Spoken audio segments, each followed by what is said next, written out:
Let's introduce our starting point team for this hour. Hank Scheinkoff is a Democratic strategist.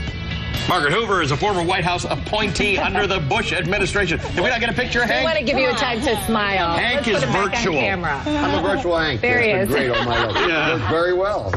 Looking good this morning. Looking good. And Jay Fielden is the editor-in-chief of Town and Country magazine. Thank you for being with us this morning. All right, our starting point this morning and breaking news. We know the name of the alleged gunman in the deadly shooting spree at a Sikh temple in Oak Creek, Wisconsin. Wade Michael Phillips is his name, 40 years old. Two officials tell CNN Page had served in the Army, but then left. What you hear is so much in the Sikh community right now is a frustration that many people don't understand Sikhism, don't know what Sikhism is. This is an opportunity for the Sikh community to educate Americans on who they are, what they stand for. They are a very peaceful religion out of India from the 15th century, things that probably most Americans didn't know. Saturday.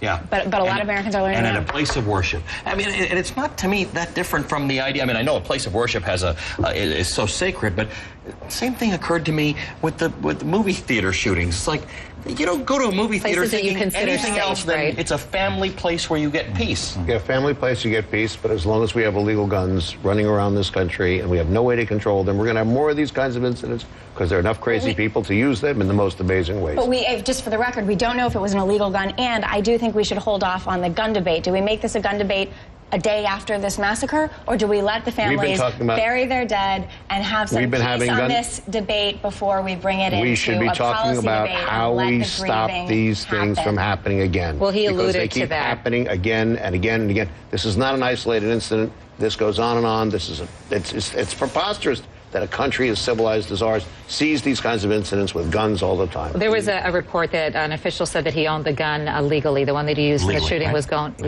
owned legally. And he alluded to that, right? So he talks about, you know, the gun issue versus the humanity of it. So, Margaret, I think you're absolutely right. At this moment, you kind of have to let people, and the fact that they came on and talked to us when they're grieving through this, just in order to share, right? This is who we are. This is what we stand for. And this is an opportunity to educate. I thought it was just remarkable. It reminds me of a shooting a few years ago in an Amish school in Pennsylvania, right? And the interesting thing about that, I think, that we should all remember is the way that the community reacted to that and forgiving the killer. Now, I'm not a big enough human to forgive somebody who would do this to my family, but I think that picking up on your point, that what does the Sikh religion stand for? What is the opportunity that they have here to show the world of their ability to forgive and to be peaceful and to do something that the rest of us probably could never do. So it'll be interesting. Well, that's wonderful. Without the gun, that we wouldn't be having this discussion today. I wish that we could have our Second Amendment debate tomorrow. Well, happy to do it. I don't know. I don't think that debate's going away anytime soon. I have to agree with you. Give it a day. Hey. Yeah, I'm with you, Margaret. We're going to take a quick break here. Starting point back in a moment. All right, welcome back to Starting Point. Time for today's tough call. This is a tough call. Sometimes we have tough call on the show, and I think to myself while watching it, that wasn't that tough. He's got a lot to say about this. So there's a new website for people who love Chick-fil-A like Allie, but hate that the company's president opposes same-sex marriage. It is called chickenoffset.com. It lets you donate money to gay rights campaigns like It Gets Better to offset paying for a chicken sandwich. Ted Frank, a D.C. activist and lawyer, created this. $1 gets you one chicken meal offset. $6 gets you 10 offsets. I was comparing it. It's probably not a very contemporary example to indulgences in the Catholic Church where you could buy away your sins.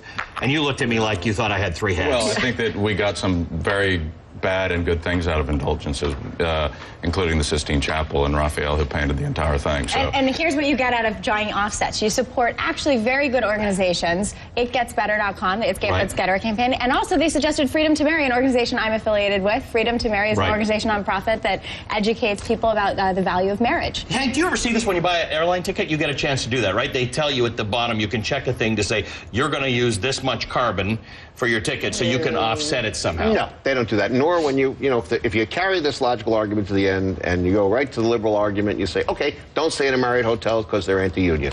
Don't use X product because they pollute. And don't in the creation of it. I'd like to see all these people can afford to do these things running. It's like, I'm not doing any of those other things as well. And that's a great swindle here on the bottom because he tells you what it's really about. Yeah. He's a trial lawyer going to make money out of claims, so this is an advertisement for him. But he's doing good by doing it. In other words, it fits the American American philosophy of let's do well by doing good, folks. Great. Well, I want the cholesterol offset, right? Yeah, well, the cholesterol offset, but I mean, it's good food. Cholesterol indulgence is what you really want. That's true. Allie's a big proponent of this. He says, eat the Chick-fil-A, it's good. And don't feel guilty. Is that the deal? No, I'm not.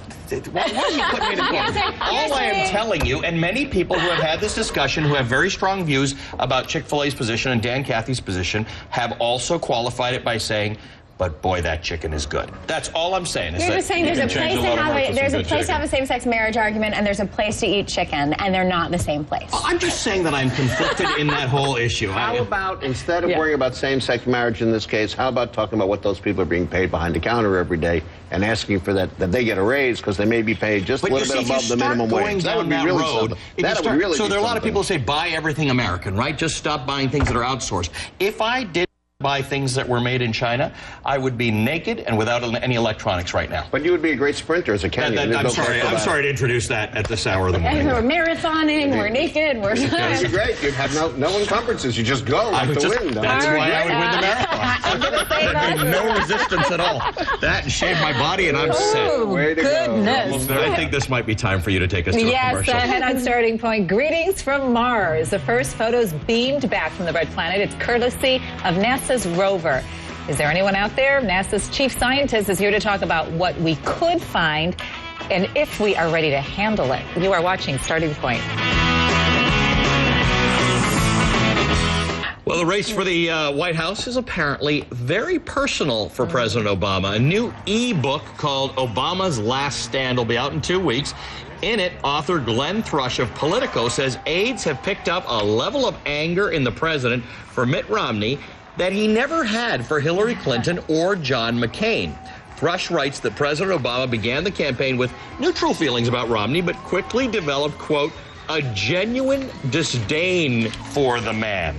What do you make of this, Margaret? I think it's helpful if you're going to be running against someone and saying terrible things about them in order to get the electorate to vote for you, to actually just believe what you're saying and just really dislike the opponent that you're running against. Look, if there's any sign that the tone and tenor of the race has really changed since 2008, this is you know, all stops are off right now. I mean, I think this is, we all know, a very negative campaign. All the ads, the majority of the ads have been negative. They're going to continue to be negative, and this just sort of feeds into that narrative that this is not the hope and change and the spirit of bringing the country together that we felt so much in 2008 when President was running the first time. Jay, this is, I mean, of the initial field of Republican candidates for nomination, he was the second most agreeable guy, I mean, other than John Huntsman. Sure. Well, I mean, I think that the sadness of this to me is that Obama, who I really admired at the beginning as being a very big-hearted, kind of above-it-all kind of guy, if he's fallen to having to hate somebody or really dislike them, it's just a sad thing. I mean, what other part of life do you get to do that? I mean, the people you work with, the people in your family, you have to find something to like or admire about them, and these guys have to do the same for the sake of the rest of the country. If you hate people, it's not going to help anything. Glenn Thrush is a great reporter, and if he's got it, it's accurate, and you know what? It tells you the whole story here, which is that Romney's been laying a glove on Obama, and Obama just doesn't like it because he's convinced he's right. And the other guy has got to prove he's wrong. And when you're convinced you're that right, anybody who says you're wrong has got to be someone you dislike. So, like Margaret Go, do you think it's a good thing? Do I think it's a good thing? Look, it's the nature of American politics. People run around all day long telling, and I've been in hundreds and hundreds of campaigns, they tell you, don't worry, it's not personal. Well, trust me, it's always personal, okay? And this is personal. Especially between the principals. Well, you don't want to lose your job. The greatest job in the world is to be President of the United States. Here's a guy that actually take it from you, according to the polls. Of course you're going to dislike it. Even President Obama's fundraising plea this last weekend was, this could be the last birthday I have in the White House. Send me more money so I can have another birthday in the White House. I'd like to try that as a birthday The one thing that they ought to be willing to do is lose in order to stand up for some of the things they believe in. But nobody's prepared to do that. I know, that's what I'm saying. Not a single congressman aren't there some things that you wouldn't do in order to lose? You're exactly right. All the data seems to point to one very simple conclusion, which is people will do anything not to lose. They'll take any position, say anything, and by the way, their whole reason for being in Congress is not to lose, but to get reelected. If we can identify those who are prepared to lose by doing the right thing, those are the people who everybody in America should vote for, regardless of party. All right, thank you. Let's move on here. Ahead on Starting Point. What if science fiction isn't fiction? The Curiosity rover lands on Mars this morning to find out if life is possible. NASA's chief scientist is going to join us next. You're watching Starting Point. Welcome back to Apparently Starting I'm Point. talking too much. Yes, NASA's Curiosity rover is now on Mars. It landed overnight after traveling more than 8 months, 352 million miles. Touchdown confirmed. We're safe on Mars. They seem all very surprised by the whole thing, given how much work they put into it. They're excited. This is the look. These are the very first pictures. By the way, that's the pictures of the land. Let's take a look at the first pictures that the rover has taken on Mars. Wow! Martians everywhere. The point is to find out if Mars can actually support life. Jim Garvin is the chief scientist from NASA Goddard Space Center. Jim, I mean, congratulations, first of all. That was wild. That was, I mean, this is incredible. Your folks there looked a little more excited, given how much work you've put into this. Did you not expect it to land? Well, we were very confident, but it took 11 years to get this spacecraft, this rover, this mission from conception to executing this landing. So that's a long time. It's like 3 Olympics have gone by since we've started this. So we're ready to go. All right, what are we thinking? What's your best case scenario for all of you who put all this effort into this? Because as you know, you heard me talking, I'm expecting little green men to show up. That's not really what you're expecting. What's your best case scenario that this rover finds? Well, we'd like to find the kind of chemical fingerprints of the signs that Mars could have been a habitable world, maybe at a different time in a different place, than Earth. And that would sort of tell us we're not alone. And so this mission's all about understanding the record in rocks, and soils on Mars as if we were chemical fossil hunters. And so we got to do a lot of driving. We got to do a lot of exploring with the magical instruments we have on board to address that question. And, of course, everybody's talking about a manned trip, astronauts perhaps on Mars. You're testing radiation levels as well to see if that is a potentiality?